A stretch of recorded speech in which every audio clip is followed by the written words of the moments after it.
Hello friends, welcome to my channel Champa village recipe. আমি আশা করছি আমার পুরো ইউটিউব ফ্যামিলি আপনারা সবাই ভালো আছেন। আমরাও খুব ভালো আছি। আমি আজকে আপনাদের জন্য একটি অন্য রকমের মজাদার রেসিপি নিয়ে চলে এসেছি। আমার ভিডিওটি যদি আপনাদের ভালো লাগে চ্যানেলটিকে সাবস্ক্রাইব করবেন, পাশে থাকা বেল আইকনকে অবশ্যই প্রেস করে রাখবেন এবং লাইক কমেন্ট করতে ভুলবেন না।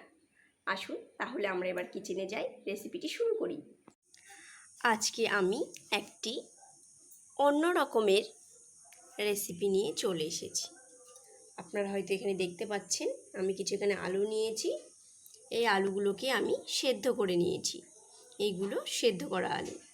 এই আলুগুলোকে আমি এখন ছুলে নেব, নিয়ে তারপর আমার রেসিপিটি শুরু করব। আপনারা পুরো ভিডিওটি দেখুন, কেউ স্কিপ করবেন না, সঙ্গে থাকুন। আলুটাকে আমি বেশ ভালোভাবে মেখে নিচ্ছি। আমি কিন্তু রান্নার যে কোনো কাজ করবার আগেই ভালোভাবে হাত ধুয়ে নিই সাবান দিয়ে বা হ্যান্ড ওয়াশ করে। কারণ খাবার আগেও যেমন হ্যান্ড ওয়াশ করা দরকার, খাবার তৈরি করার আগেও হ্যান্ড ওয়াশ করাটা ভীষণ জরুরি। এবার এই আলুতে আমি কিছুটা লঙ্কা কুচি দিয়ে দিলাম। এবার এই আলুতে আমি এই ম্যাগি মশলাটাকে দিয়ে দিচ্ছি। এবার এখানে আমি একটু নুন দিয়ে নিচ্ছি। নুন দিয়ে আরেকটু ভালো করে মেখে নেব। ভালো করে নুনটাকে এভাবে মেখে মিশিয়ে নেব।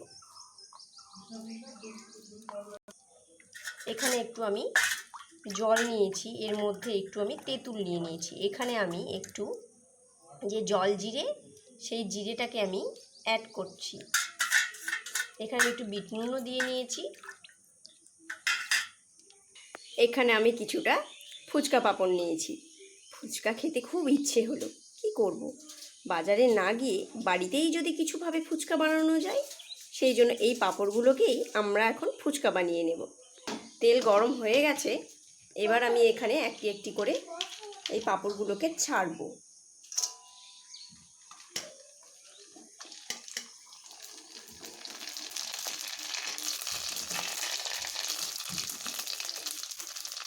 খুব সহজেই এইভাবেও বাড়িতে ফুচকা বানিয়ে নিতে পারছি। আপনারাও চাইলে এইভাবে বাড়িতে খুব সহজেই ফুচকা বানিয়ে নিতে পারবেন। এই পাঁপড়গুলোকে এইভাবে ভেজে ভেজে তুলে নিচ্ছি।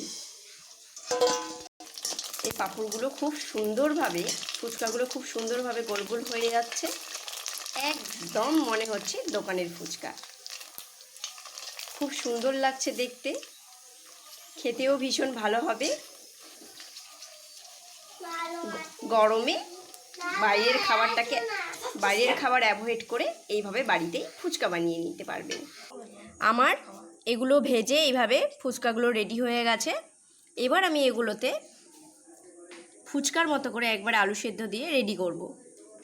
এইভাবে আমি এখানে রেডি করে নিয়েছি ফুচকাটাকে। এটি এখন রেডি টু সার্ভ। এবার আমি সার্ভ করব কিভাবে সেটিও আপনাদেরকে দেখিয়ে দেব। আপনারা সঙ্গে থাকুন, পুরো ভিডিওটি দেখুন। যারা আমার ভিডিও নতুন দেখছেন তারা চ্যানেলটিকে সাবস্ক্রাইব করবেন এবং লাইক কমেন্ট করবেন ভালো লাগলে। এইভাবে আমি এটাকে প্রথমে ফুটো করে নেব, নিয়ে তারপর এখানে এর ভেতরে আমি একটু সস দিয়ে নিলাম। হ্যাঁ, এবার আমি আলু সেদ্ধটাকে এর ভেতরে দিয়ে নেব। এইভাবেই আমি সবগুলোকে এইভাবে রেডি করে নেব। Thanks for watching my video. আবার দেখা হবে অন্য কোনো রেসিপির সঙ্গে।